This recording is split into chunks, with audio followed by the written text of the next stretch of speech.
These are the Chat City interviews from 103.2 Preston FM. And it's your Chat City. It's what's happening in Lancashire, in Preston, in South Ribble, Monday through Friday, 10 a.m. through to noon. OK, well, the Lancashire Safeguarding Children Board has a statutory duty to coordinate how agencies work together to safeguard and promote the well-being of children and young people in Lancashire, and to ensure the effectiveness of the safeguarding arrangements. Safeguarding children and young people means keeping them safe from neglect and abuse, and anyone who comes into contact with children and families has a responsibility to safeguard and promote their welfare.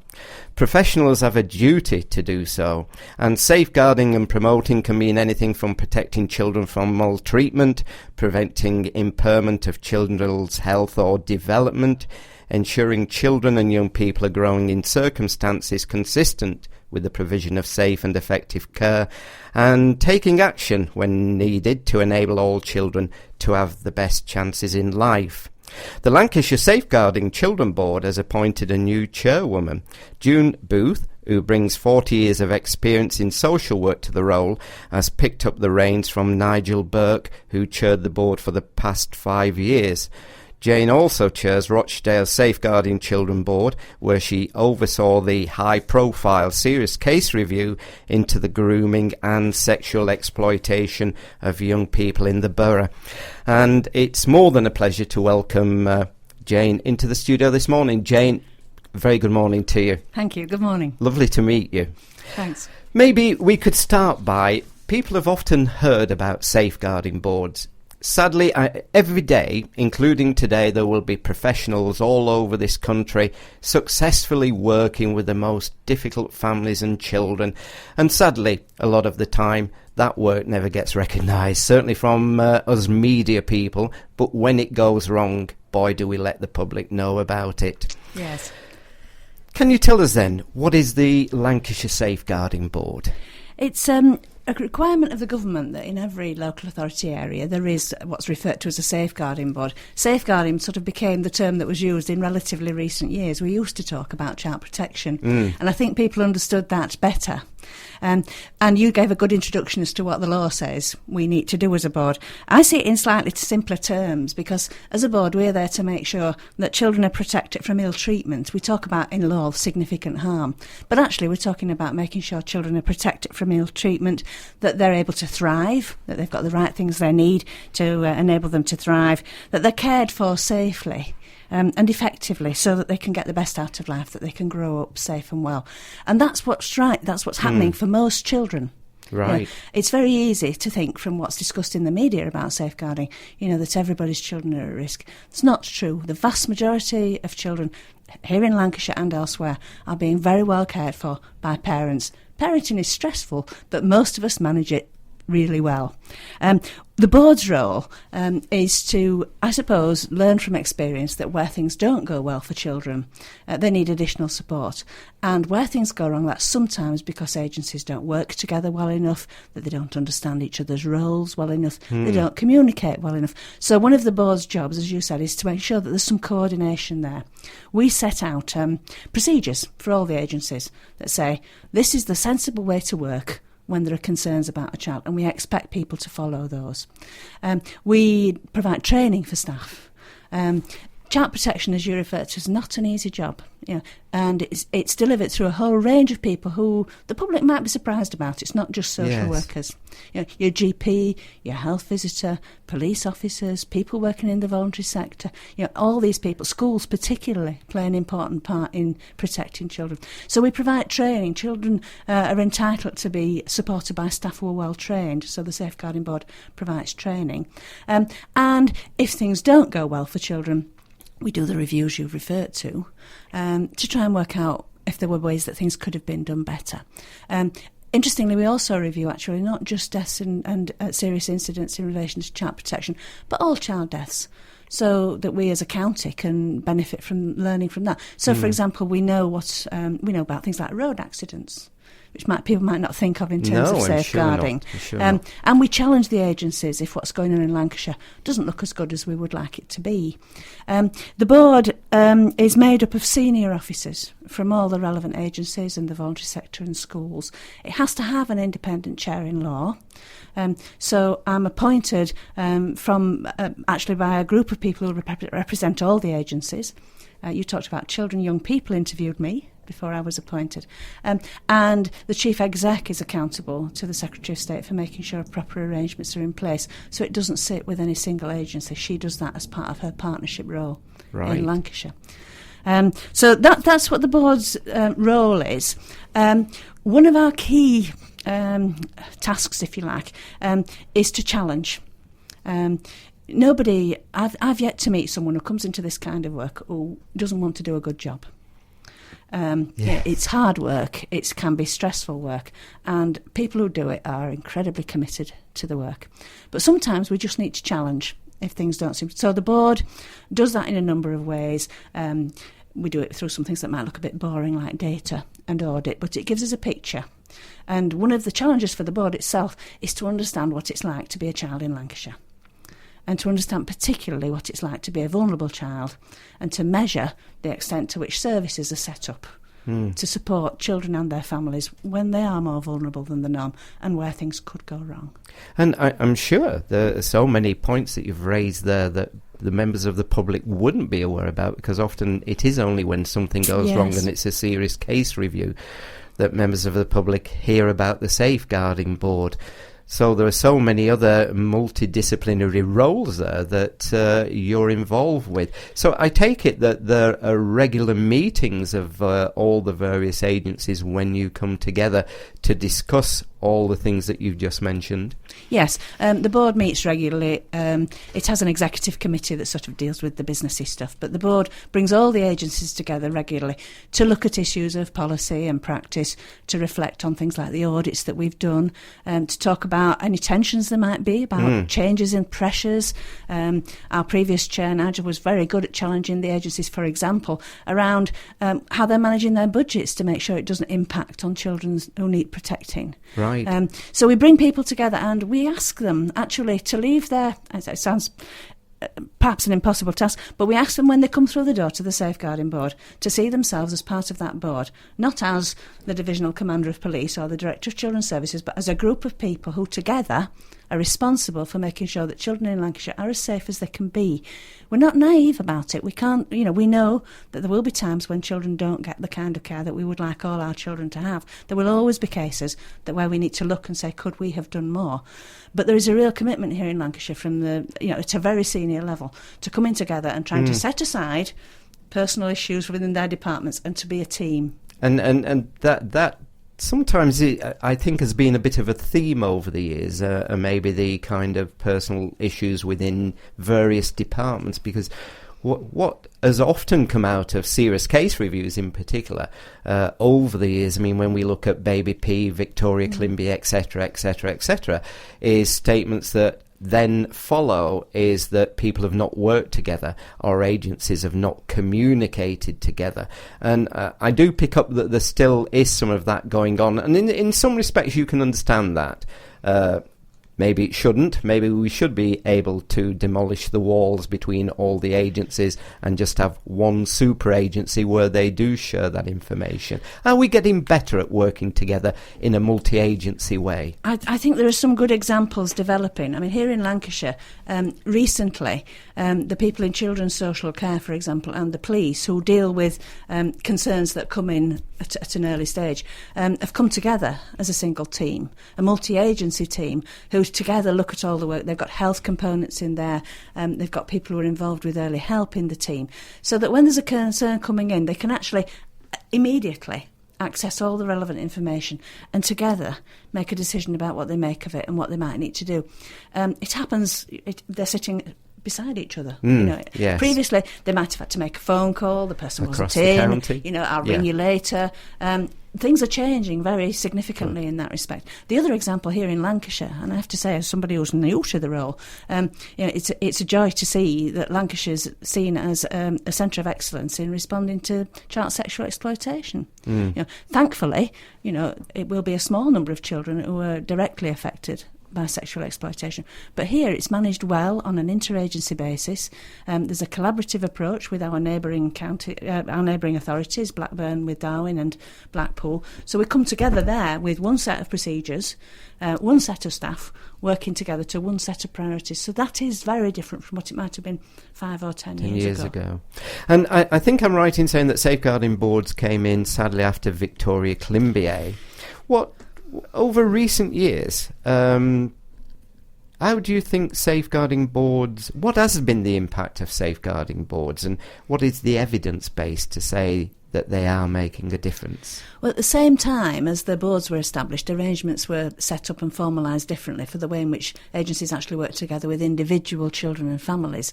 So there's a structure now whereby if a child is of significant concern, there's a planning framework called child protection plans. And that means that all the agencies sit down with the family, with the child, and work out what is going to help to make sure that this child gets sufficient in life to make the best of it. That wasn't the case in the time of Victoria Climbié. Things were dealt with quite differently. And it's of significance, I think, that in the majority of cases where there has to be a serious case review because there's been either a death or a serious incident, the majority of those children are not children who are on child protection plans.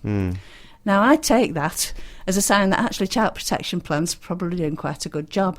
And it's the children who sort of slip under the radar who are most at risk. Children who agencies, for one reason or another, have just not been engaged with. Sometimes because parents have made a deliberate decision not to engage with agencies, but sometimes simply the child's needs have not been recognised. So I think individual child protection planning has improved. I think the requirement to engage more actively with parents and children themselves has improved things. Earlier on you said you were interested in the extent to which children and parents can influence things. At an individual case level, they are part of those meetings. If the child is old enough, the child is part of those meetings. Even with a small child, it is somebody's responsibility in that meeting to bring the child's perspective. And that's quite different from what it was some years ago. The other thing I would say is that at a more strategic level, children and young people's experiences and their parents' experiences are better understood. And a great deal of effort goes into engagement with children and their families and our communities around these kinds of things. The board itself has 2 lay members. Right, and on the board. Sitting on the board. Right. And their job, if you like, is to represent the community who are not professionals. And sometimes they ask the most astute questions in board meetings, in my experience. Yes, I'm sure. The question that maybe some of your listeners this morning would be asking. Yes. And that professionals just take for granted. Sometimes it's very refreshing to have that sort of more lay perspective. So the board works quite hard at that. As I say, the board here engaged young people in the decision making about the appointment of the new chair. We talk to young people when we do audits of the quality of work. When we do case reviews, if there are children still available to tell us about their experiences, then they're involved in that process. And we audit all the agencies on their practice, and one of the things we ask them is, how do you engage with children and their families in designing and delivering your services? We produce an annual report, and we ask for annual reports about certain things in that, one of which is about the way complaints from children and families are dealt with, because that's one thing that you can learn from, and about engagement. Again, here in Lancashire, a really nice example, a conference for professionals around neglect last year had the benefit of a video produced by children who've been subject of child protection plans because of concerns about neglect. And, a really good piece of work that brought home to people how it might feel to be a child in that situation. Because that, again, was often a worry and a complaint, being that children weren't listened to. And we do have to remember, don't we? I was saying, as I said earlier, it's when things go wrong that it hits the headlines. But in this country, we still protect children far better and support children far better than most of the countries around the world. So we do have to remember that. But that sometimes does get lost, of course, when we see the headlines. Yes, if you talk to professionals, as I sometimes have, who work in Europe, and America, Britain is still seen as a centre of excellence around child protection. Sadly, when the cases do go wrong and are referred to a serious case for investigation, we're often told that lessons have been learned and things will be changed. But somehow I know it can seem that never happens.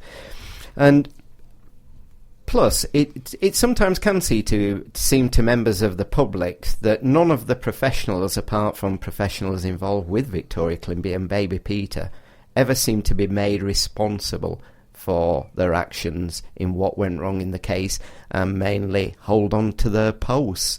And I know sometimes the public struggle with that. Do you have any views on that? Lord Laming, after one of the sort of major child protection inquiries, said that the buck stops at the top. As we referred to earlier, it isn't my experience that people who work in these roles come to work in the morning thinking, I won't bother today. Very often what we learn from these reviews is that things don't go as well as they should because the systems don't support good practice as well as they should.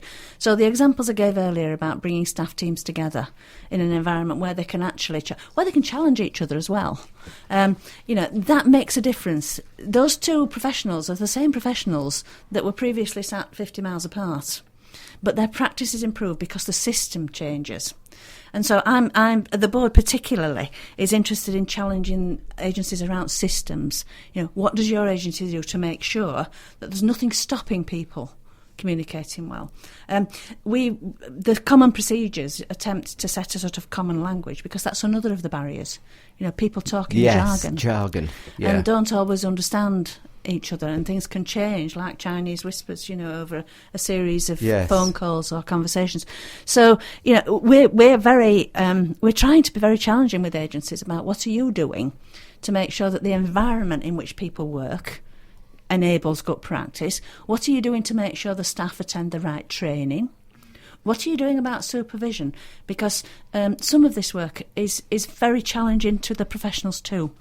And if you're not supported by good supervision, sometimes you can just lose sight a bit. It is possible for people to not see quite as accurately as they might what's right in front of them, and that somebody else challenging them would say, well, do you really believe that? Yes. There is a tendency for all people to want to believe the best. So somebody tells you, well, I've stopped drinking now. You'd think, well, that's nice. So maybe somebody saying, well, does the evidence support what you're hearing? Those kinds of things. That's right. So good supervision, good systems in place. The board's role isn't actually about attributing blame. I've worked 40 years in social care settings of one sort or another. And my challenge where something goes wrong would always be, what did you as an agency do to enable good practice? What did you do to spot when things were not going as well as they should? Rather than blame the individual. Very, very occasionally, someone might have deliberately thought, these procedures are crazy, I'm not doing that. In my experience, it's very unusual. It's much more often a case that they've either been caught up with massive workloads, or they've had to take some shortcut for some reason, or it's very rare that you would put it down to individual malpractice. But where that exists, it's not for the board to deal with, it's for the agency. And some staff do get disciplined, some staff do lose their jobs. But if that's all that happens and you don't examine the systems, then things are not going to change. You also talked about the same lessons over and over again. I think in the past, the systems that we used to do reviews sort of almost led us down that road of saying, this is what we found, now do something about it. Last year, the government changed the rules and gave us a bit more flexibility. And so now we say, what do we think happened and why do we think it happened? Because if you can answer that why question, then maybe you can look at what needs to change to make that difference. I could write on the back of an envelope, the things that would come out of a previous style serious case review. It would always be communication. It would always be workloads. There would sometimes be something about resources. And, you think, well, why do we keep hearing this same thing? And I think we've moved very recently, actually, only from last April, to trying to say, why, rather than what went wrong. Why? It's too soon to know whether that's going to make a big difference, but I think it gives us a fighting chance. Lovely. Well, Jane, what are the challenges ahead then, and what is your vision for protecting children in Lancashire? Well, I think one of the challenges is linked to austerity measures, actually, because I think, we here in Lancashire, more children are subject to a child protection plan because of concerns around neglect than for any other reason. And whilst neglect isn't necessarily to do with lack of financial resources, pressures on families do impinge on that. And pressures on services who have to find massive savings. I mean, here in Lancashire, across the agencies, millions and millions of pounds are going to have to be taken out of the budgets. The challenge for the board is to make sure that doesn't undermine the services that are available for Lancashire's most vulnerable children. Whilst recognising that, it's no good me getting on a soapbox and saying don't take any money out, I'd be talking to the wind, wouldn't I? So our job really is to get alongside the agencies in a way where we can challenge and support so that important services are protected, because more and more families will find themselves under pressure and more services will be struggling to deliver against that. So I think that's one of the big challenges. You ask about my vision for Lancashire. Well, I suppose it's very simple for children in Lancashire to get the best start in life that it's possible for them to have. The children we're concerned with, the children who are most vulnerable, the children who are at risk in terms of their of safeguarding issues. At one end of the spectrum of that, they're disproportionately affected by the things that other children might just brush off because they're more resilient. So my vision is for those children to do as well as others. Lovely. Can I thank you so much for coming into the Chat City studio this morning, and thank you for meeting with us and talking to the You're listeners welcome. about the role of the board. So there you are, that was Jane Booth. Thanks for listening to our podcasts. But don't forget, Chat City is live weekdays from 10 till noon on 103.2 Preston FM.